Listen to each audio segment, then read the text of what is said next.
And hello everyone, it is Peter Sam, the Narrow Gauge Engine here, back with another ranking video, and this time we're closing off our delightful time with one of the most infamous eras of Thomas & Friends history, the Brenner Era. My opinions on these seasons may interest you, as I don't think I've seen a ranking like mine of these seasons yet. I think I'd better dive on in and start with the weakest season, which I'm sure will surprise very few of you. Number 5, Season 17. Season 17 is decent. It's nothing awful, and does have quite a few great episodes sprinkled in throughout, but there are quite a few bad episodes in the bunch: Steamy Stafford, Scruff's Makeover, and Kevin's Cranky Friend, just to name a few. However, these weaker episodes mostly appear in the first half of the season, and by the end it is clear that it's found its footing in terms of characters, narrative, and realism. There's no more episodes where Thomas pulls a balloon on a flatbed or some dumb shit like that. Instead, we have great character moments that really make the season stand out from the dull ones before it. That is what the season does best, in my opinion. It presents a conflict where both characters have something to take away from the experience. Episodes like Henry's Hero, The Switch, and No More Mr. Nice Engine do this idea well. However, whilst episodes like this are great, the other things this season does on repeat aren't so good.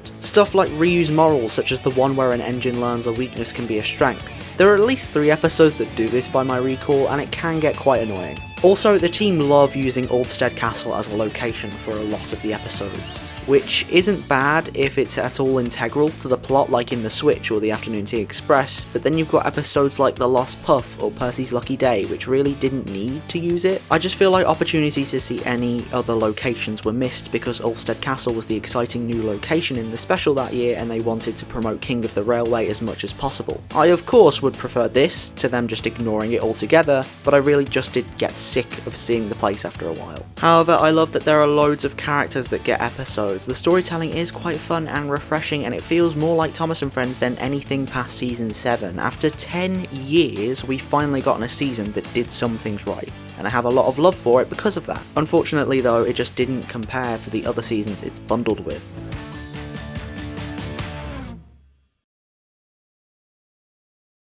Number 4, Season 18. What can I say about Season 18? Well, I think it does lots of what 17 did, but to a better standard. There's a more diverse range of locations thanks to the clay pits being introduced, as well as reintroducing the Little Western. There's still the same amount of different characters used, but the characters themselves are so much more interesting than Kevin or Stafford. We have Duck, Oliver, Toad, Gator, Duncan, and Marion this time, all extremely fun and dynamic characters that make for enjoyable stories. I'm not saying they're without their duds, I'm looking at you, Samson, but what I am saying is that the good here topples the bad. Then we have the Christmas themed episodes, which are in a league of their own. Now, the Christmas episodes from 17 were decent overall, but these ones blow them out the fucking water. There's only 3 instead of 4, but they're all great to watch and you'll enjoy yourself with all of them. Whether it's the character development, the deep moral message, or the epic rescue operation, you can enjoy all of them. The morals, actually, that's another point. The morals in this season are a lot more diverse and unique than the previous seasons, which were just reused over and over. Stuff about bravery, stuff about admitting to your mistakes, and stuff about improving your attitude all start coming into play in a more fleshed out and interesting way here. Season 18 is such an improvement upon the last season, and if I had to pick one thing to critique on it,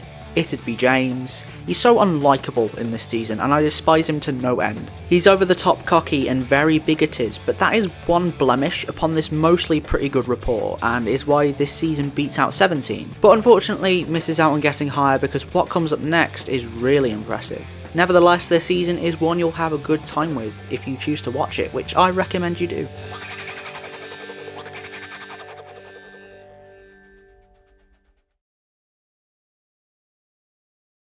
Number 3, Season 19. I think Season 19 is viewed as rather menial in comparison to the other seasons on the list. A season that I've not really seen many appreciate too much, and one that I think deserves it.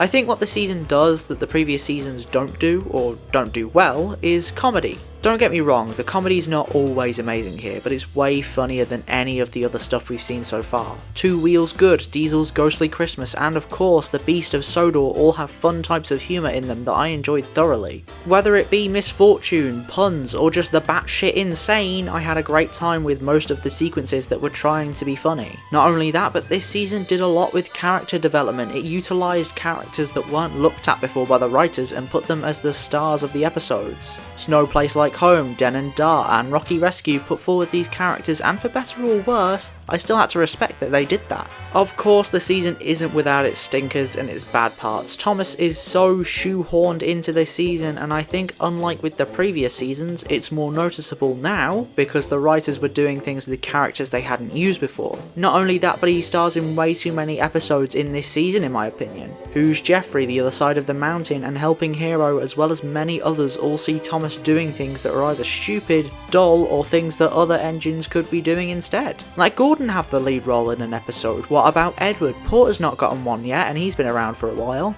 As much as they do things with new characters, some others that need the help are neglected at the same time because Thomas has to have at least half the season to himself. Season 19 is a wonderful season with lots of enjoyable episodes, but it still has a few problems. Solid season overall, and I quite enjoyed watching it.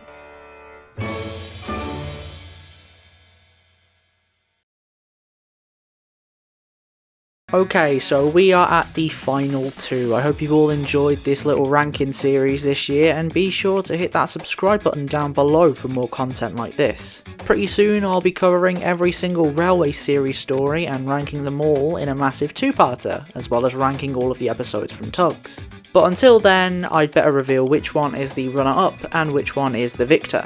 Number 2 is Season 20. I know all of you were expecting this to be number 1, but what can I say? As I've shown time and time again, I like to defy your expectations. I'm going to start off with the bad things this time because I have more good things to say and I want to get it out of the way. The coffee pot duology we got at the end of the season was shit, there's no two ways about it. The Christmas coffee pot was just Hero of the Rails, but worse, and Over the Hill was unfunny and tainted Stephen's character a bit for me. Not only that, but this season houses my least favourite Brenner Era episode, 3 Steam Engines Gruff. I cannot believe that it was written by Brenner, I just can't. It's impossible. But what the season does with everything else is truly amazing. Many characters get a glow up here. Henry becomes a bit more like himself in Henry in the Dark, Diesel's soft side is shown in Diesel and the Ducklings, Connor's given some more development, and Daisy gets quite a lot as well.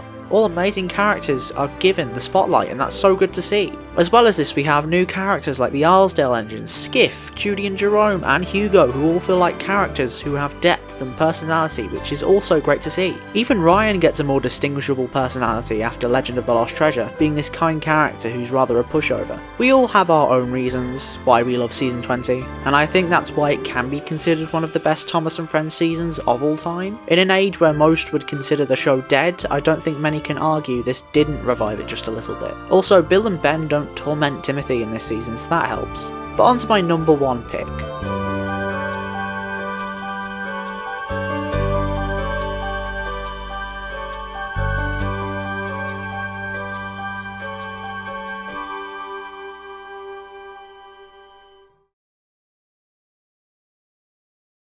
Number 1, Season 21. Yes, the worst to best order is just the season order. Boring, right? But the numbers don't lie. So why is Season 21 the best Brenner Era season? I think it's due to the amount of episodes within the season, honestly. As we've seen before, low numbers of episodes can be a detriment in a ranking like with Season 12. But that season belonged to the Hit Era, a part of the show's history not known for the best output of quality. However, the Brenner Era is known for that, which means a season with less episodes is more likely to have way more good episodes than bad ones. Does that make sense? I hope so. I think there's only one truly bad episode in there, that being Runaway Engine, and the rest range from okay or flawed to really good. Episodes like the fastest red engine on Sodor, Springtime for Diesel, and Confused Coaches are really enjoyable, all for different reasons. I do have one critique of the season, and that is that sometimes the comedy doesn't work. See to Topham Hatt's spy montage in Unscheduled Stops, and basically most of the gags in Dowager Hat's Busy Day. Also, Reg dancing in PA Problems, that's still very much cursed. But of course, as I've always said, no season is perfect. Season 21 does a lot of good stuff with characters and their dynamics, as well as lore and world building, and weirdly enough, I think the episode that demonstrates nearly every single side of this is A Shed for Edward. As much as that may seem controversial, that episode did a lot of good for the dynamics between Edward and Philip. Season 21 was the most recent in a long line of amazing seasons that Andrew Brenner, Ian McHugh and Diana Basso helped to create, and they too should be remembered as some of the amazing people who helped make Thomas and Friends to be as great as it is.